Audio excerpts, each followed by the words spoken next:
Everybody wants to change, but nobody wants to work out. You know, everybody wants muscle, but nobody wants to train.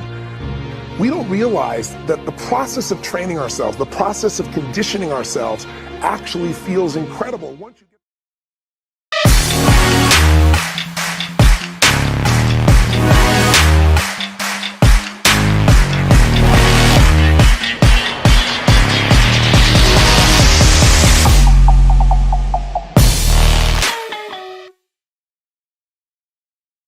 When I was 11 years old, we had a really, really tough Thanksgiving where there was no money and no food, and my mom was screaming at father about how he couldn't even take care of his own family, and it was horrible. And I have a younger brother and younger sister. I'm the oldest. So I was trying to keep them from hearing this conversation, and then a miracle happened. Bang on the door.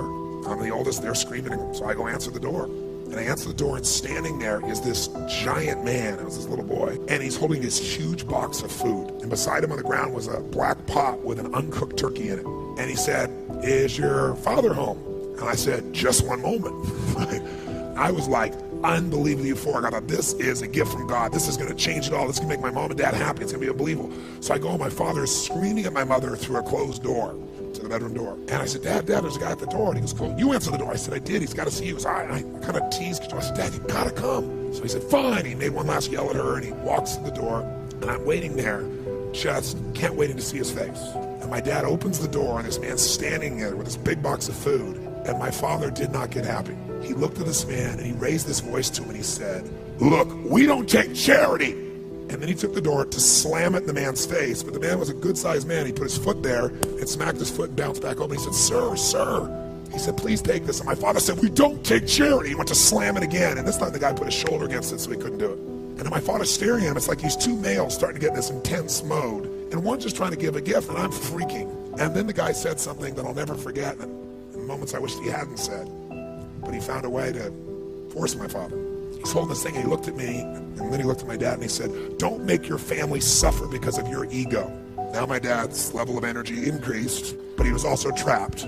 So he took the food, slammed it on our table, and slammed the door in the man's face and never even thanked him. And I didn't know what to do. Part of me wanted to cry. Part of me was crushed. And I watched my father storm off and went on back to scream at my mother. And I remember that day just thinking, I don't understand. You gotta realize you can't lose anything. You can transform things, but you can't lose anything. Now you can try and pretend you've lost something. You can be upset with somebody and they go, "Oh my God, I've lost their love," or "They've lost mine," or "I've lost respect." How do you lose respect? You can't lose something that's already inside of you. Love is not something you have to go looking for when it's where you come from.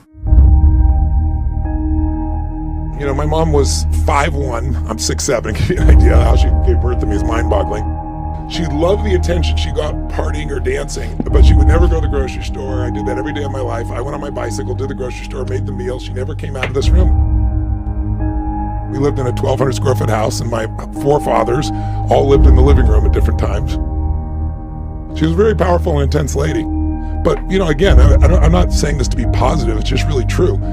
Everything in my life has come from all those things that are there, all the drives. Now I could have just beat myself up or felt sorry for myself, but fortunately I didn't do that.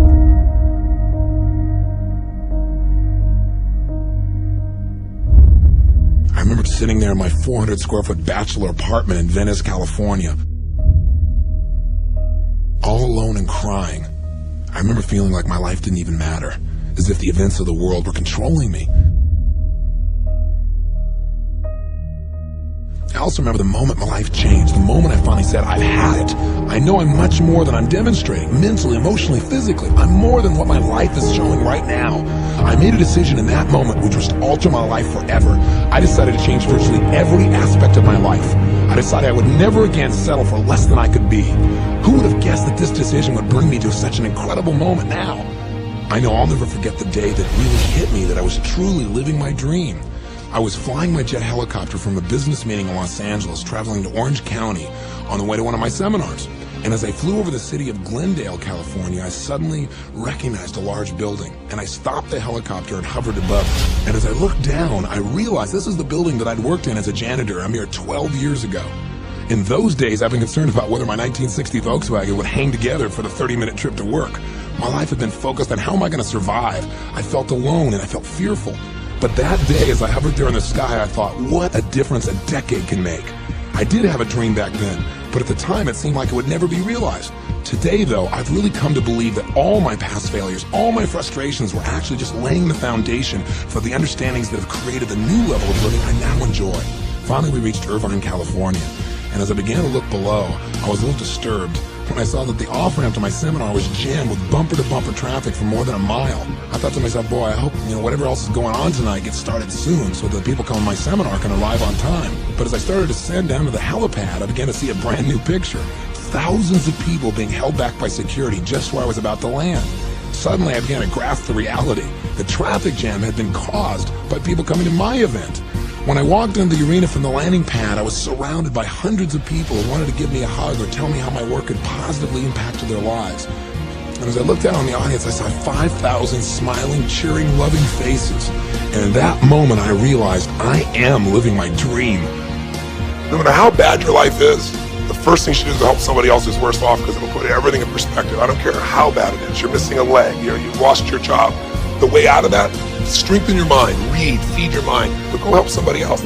I feed 2 million people a year because somebody fed my family when I was 11 years old, and that drive just doesn't go away. Everybody wants to change, but nobody wants to work out. Everybody wants muscle, but nobody wants to train. We don't realize that the process of training ourselves, the process of conditioning ourselves actually feels incredible. Once you get that initial momentum, you get to decide you're going to commit to mastery. The only thing that's going to make you happy, my friend, in this year or any other, is to step up.